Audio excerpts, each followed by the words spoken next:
Hi, Nadeem here from Smart Riding. I'm just taking the B6 from Carplay motorcycle out for a ride.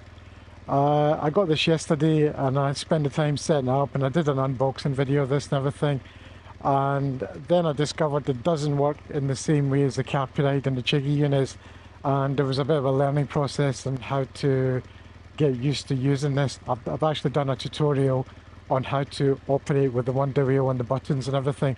So it does work differently from the other units. So not in a bad way. I mean, it's actually quite good, I think. I'm getting used to it and I'm actually quite liking it.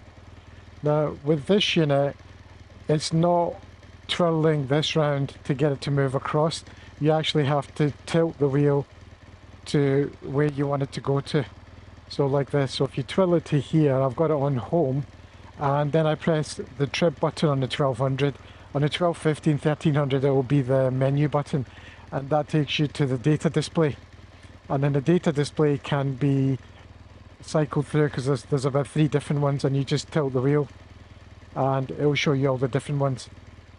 You know, you can see there this one's got the brake sensor and everything there, so it's showing the front brake, and if I press the rear as well, it'll light up both of them.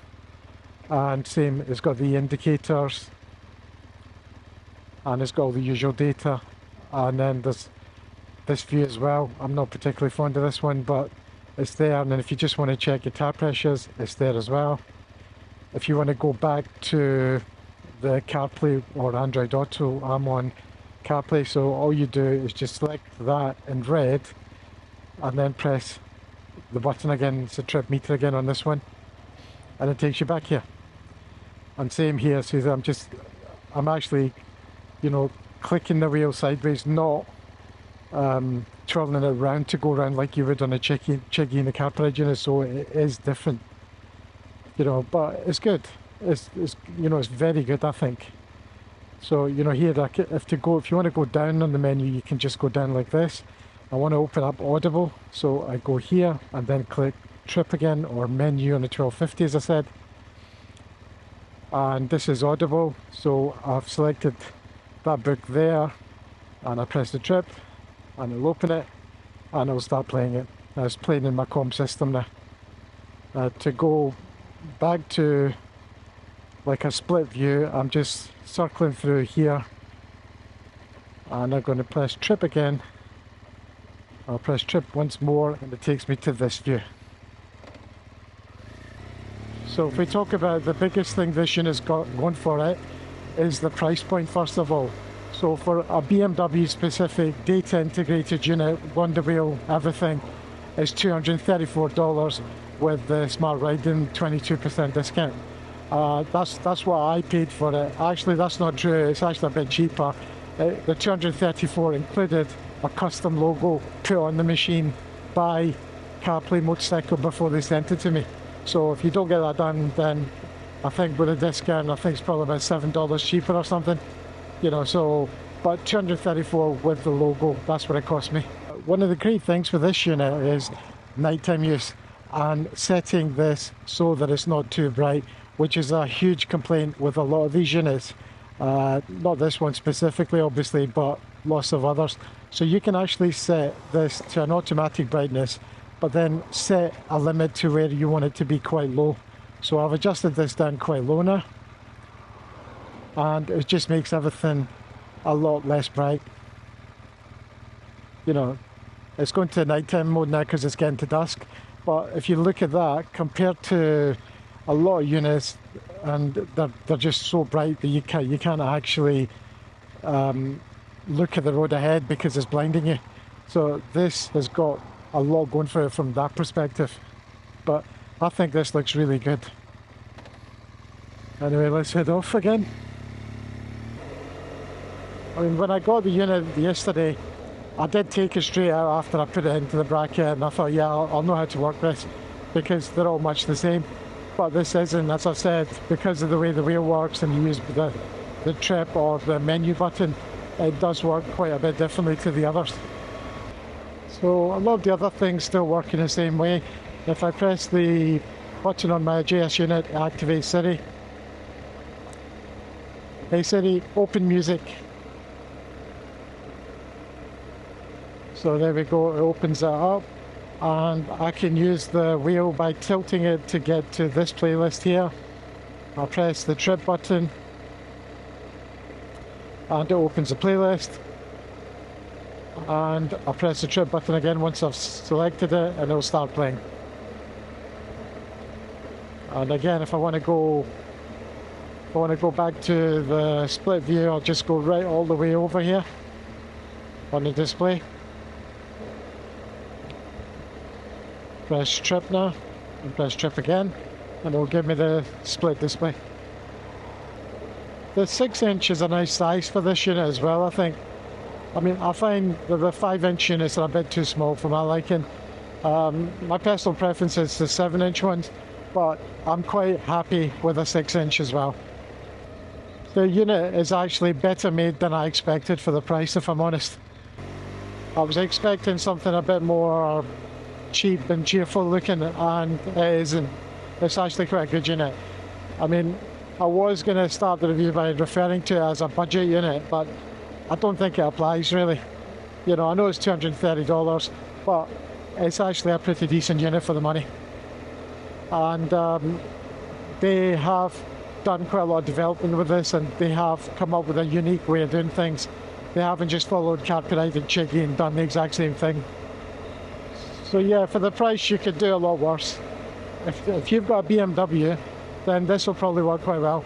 Interestingly, I think it actually works with some of the RTs as well, which I know that the others don't, because I saw a video with someone with an RT, and it seems that it does work with the RT, but I would double check with Carplay Motorcycle, but I'm sure it's on their list of bikes as well. So if you've got an RT, then this is going to work, I think.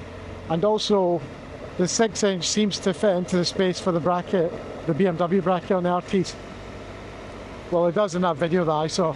So yeah, that's a big plus point if you've got an RT as well, but I would just double check that. I mean, I might bang an email off to them next week and ask them just to be doubly sure that it does, but the video I saw, it seemed to be working in it. So I think that opens up a new world for a lot of the RT riders, so they can get these units, you know.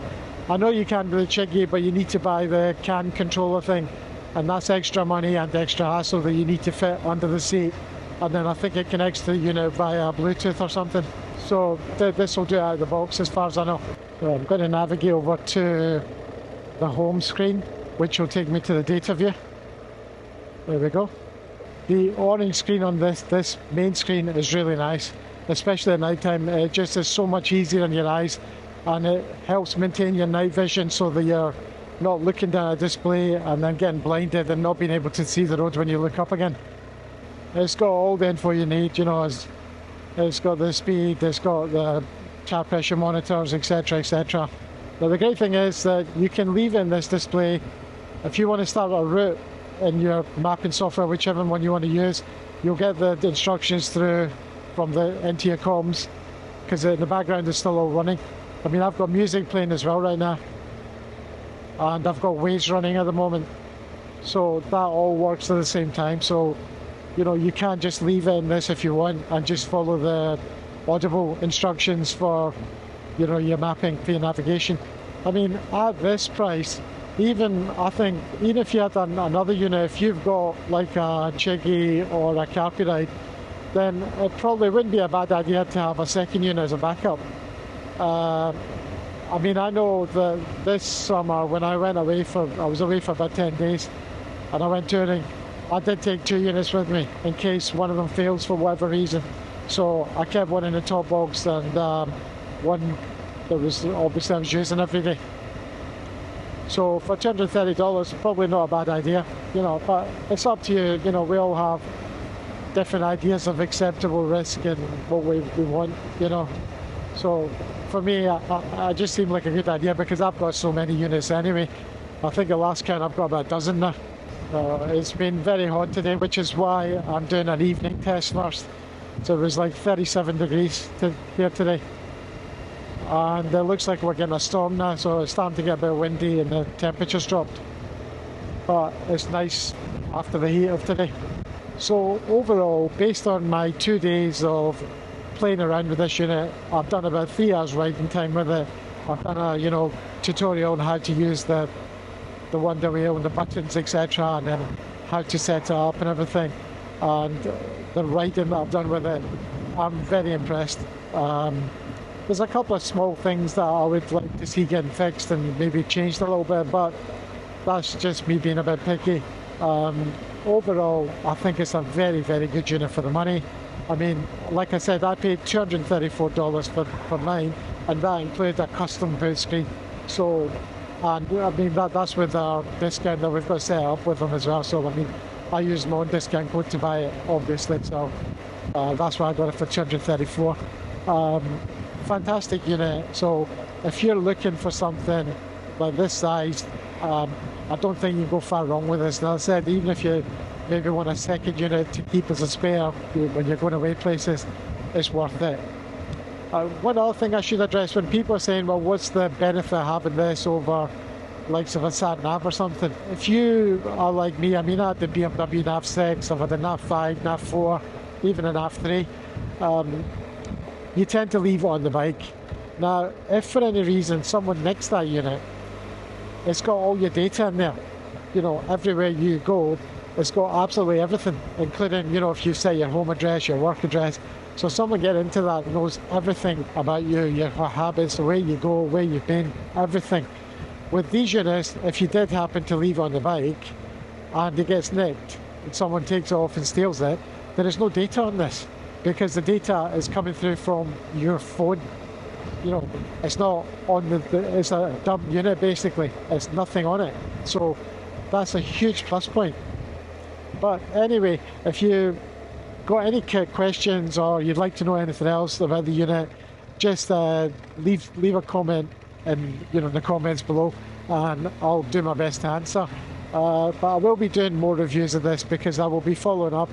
I mean, I paid for the unit, it's mine, and I will be using it long term. So if it breaks down in any way, then that will get reported. If anything else happens, and even if it's running well, then I will report that as well. So I will be doing a review at 1 month, and then 6 months, and then at 1 year.